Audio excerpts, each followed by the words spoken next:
قرآن کریم کی یہ قصص لطف اندوز ہونے کے لیے ہرگز نہیں سنائے گئے، بلکہ ان سے تو بنی نوح انسان کو سیدھا راستہ دکھانا مقصود ہے۔ یہ مقصد تھا کہ انسانیت عبرت پکڑے، روز جزا کے بارے میں آنکھیں کھول لے، ان واقعات کو سن کر اور پڑھ کر اپنا راستہ منتخب کر لے۔ بسم اللہ الرحمن الرحیم، شروع اللہ کے نام سے جو بڑا مہربان نہایت رحم والا ہے۔ السلام علیکم۔ اب شروع کرتے ہیں مریم علیہ السلام کا قصہ۔ اللہ تعالیٰ سورۃ آل عمران آیت نمبر 33 اور 34 میں فرماتے ہیں، بے شک اللہ تعالیٰ نے تمام جہانوں کے لیے لوگوں میں سے آدم کو، نوح کو اور ابراہیم علیہ السلام کے خاندان اور عمران کے خاندان کو چن لیا کہ یہ سب آپس میں ایک دوسرے کی نسل میں سے ہیں۔ اللہ تعالیٰ سنتا اور جانتا ہے۔ جس عمران کا ذکر قرآن مجید نے کیا، یہ داؤد علیہ السلام کی اولاد میں سے ہیں۔ زکریا علیہ السلام کی بیوی یحییٰ علیہ السلام کی والدہ عیشا اور مریم علیہ السلام کی والدہ حنا دونوں حقیقی بہنیں تھیں، اور زکریا علیہ السلام رشتے میں مریم علیہ السلام کے خالو تھے۔ اس طرح یحییٰ علیہ السلام اور مریم علیہ السلام آپس میں خالہ زاد ہیں۔ اللہ تعالیٰ نے اس دور کے کئی واقعات کی طرف اشارہ کیا۔ سب سے پہلا تذکرہ مریم علیہ السلام کی پیدائش کا ہوا۔ یہ واقعہ دمشق میں ہوا۔ زکریا بن دان سلیمان علیہ السلام کی اولاد میں سے تھی۔ دمشق میں زندگی گزار رہی تھی۔ عمر 100 سال سے بھی زیادہ ہو چکی تھی۔ اس قصے کی ابتدا قرآن کریم نے عمران کی بیوی سے کی۔ وہ مریم علیہ السلام کی ماں اور عیسیٰ ابن مریم کی نانی میں سے ہے۔ عمران کی بیوی کے ہاں عرصہ دراز میں سے کوئی اولاد نہ ہوئی تھی۔ ایک دن انہوں نے ایک چڑیا کو دیکھا، وہ اپنے بچوں کو خوراک کھلا رہی تھی۔ یہ دیکھ کر انہیں شدت سے اولاد کی خواہش محسوس ہوئی۔ انہوں نے اللہ سے دعا کی، اللہ نے ان کی دعا قبول فرمائی۔ چنانچہ جب ان کے بچے کی ولادت کا وقت قریب آیا تو انہوں نے ایک نظر مانی۔ سورۃ آل عمران آیت نمبر 35 میں اللہ تعالیٰ فرماتے ہیں، جب مریم کی کہا، اے میرے رب، میرے پیٹ میں جو کچھ ہے میں تیرے نام آزاد کرنے کی نظر مانی ہے، تو اللہ تعالیٰ تو میری طرف سے قبول فرما، یقیناً تو خوب سننے والا اور پوری طرح جاننے والا ہے۔ انہوں نے اللہ تعالیٰ سے اولاد کی دعا کی۔ اللہ تعالیٰ کے حکم سے جب انہیں بچہ پیدا ہونے کی امید ہوئی تو انہوں نے نظر مان لی کہ جس بچے کو جنم دوں گی اسے اللہ کے لیے آزاد چھوڑ دوں گی تاکہ وہ بیت المقدس کی خدمت کرے۔ زکریا علیہ السلام اور آل عمران بیت المقدس کی طرف نقل مکانی کر چکے تھے۔ بیت المقدس یہودیوں کی عبادت گاہ تھی۔ یہ ان کا طریقہ تھا کہ اپنی اولاد کے بارے میں بیت المقدس کا خادم بنانے کی نظر مانا کرتے تھے۔ بچہ پیدا ہوتا تو علماء کے سپرد کر دیتے تھے، وہ اسے تورات پڑھاتے تھے تاکہ وہ عبادت کرنے والا بن جائے، بیت المقدس کی خدمت کرے۔ لیکن ان کے ہاں بچی پیدا ہوئی، بچیوں کو تو خدمت کے لیے وقف نہیں کیا جاتا تھا۔ سورۃ آل عمران آیت نمبر 36 میں جب بچی پیدا ہوئی تو کہنے لگی، پروردگار، میرے ہاں تو لڑکی پیدا ہوئی ہے۔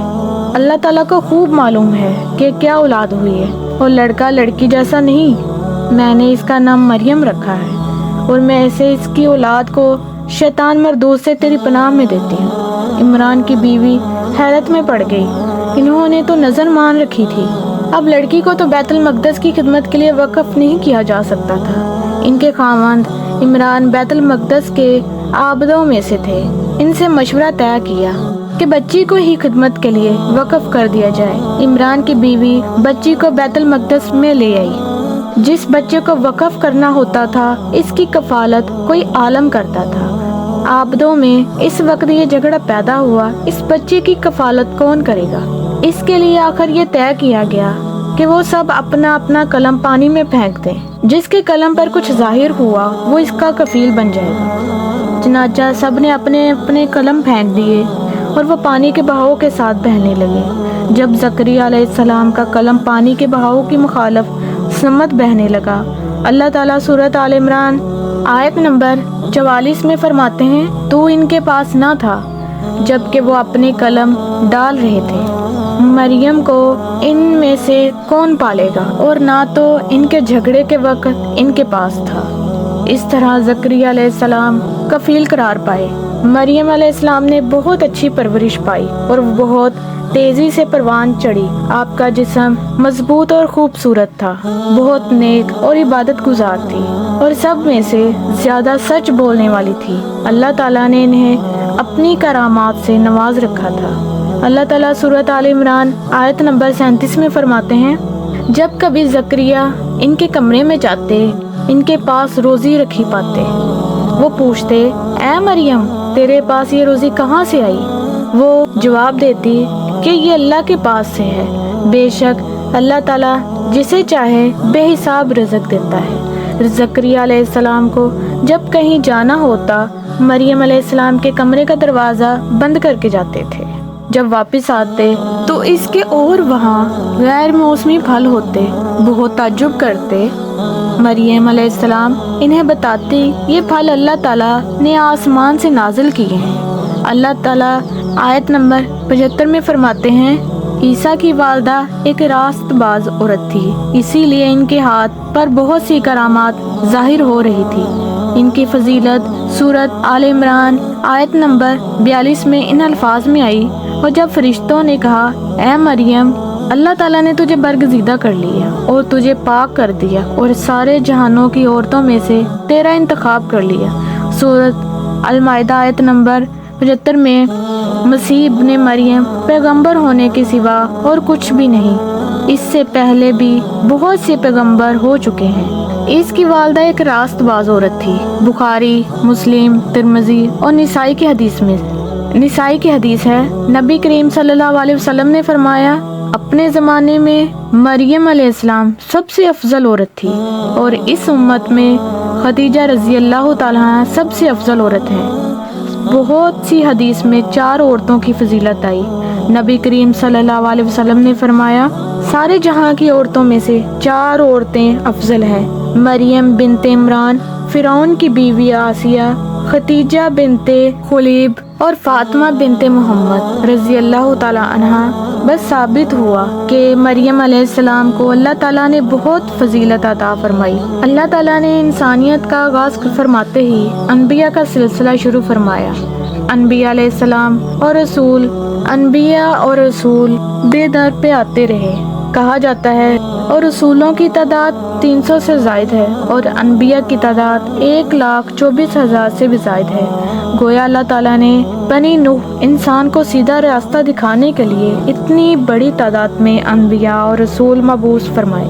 اللہ تعالیٰ قرآن کریم کے بیان کردہ قصص حقیقت پر مبنی ہے، اسی لیے دوسرے تمام ریسرچ اور واقعات سے امتیازی حقیقت رکھتے ہیں، اور ان کا تعلق خیالات اور ذہنوں سے کھڑی ہوئی باتوں میں سے نہیں، بلکہ وہ زمین پر واقع ہو چکے انسانوں نے اپنی زندگی کے مختلف ادوار میں ان کا مشاہدہ کیا، اور پھر یہ واقعات اس لحاظ سے بھی منفرد ہیں اور عبرت کا باعث ہے۔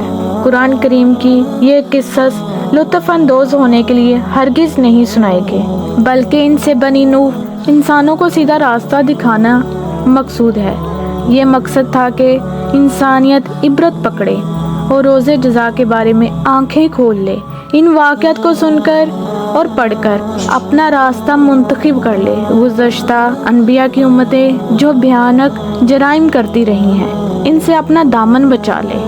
اسی لیے انبیاء کے حالات سے واقفیت اور ازحد ضروری ہے۔ جب تک ہم انبیاء کے واقعات سے روشناس نہیں ہوتے، اس وقت تک قرآن مجید تک مکمل رسائی نہیں حاصل کر سکتے۔ اللہ پاک ہمیں گناہوں سے بچنے کی توفیق دے اور ہمیں خطاؤں سے بچائے اور ہمیں سیدھا راستہ دکھائے۔ جزاک اللہ خیرہ۔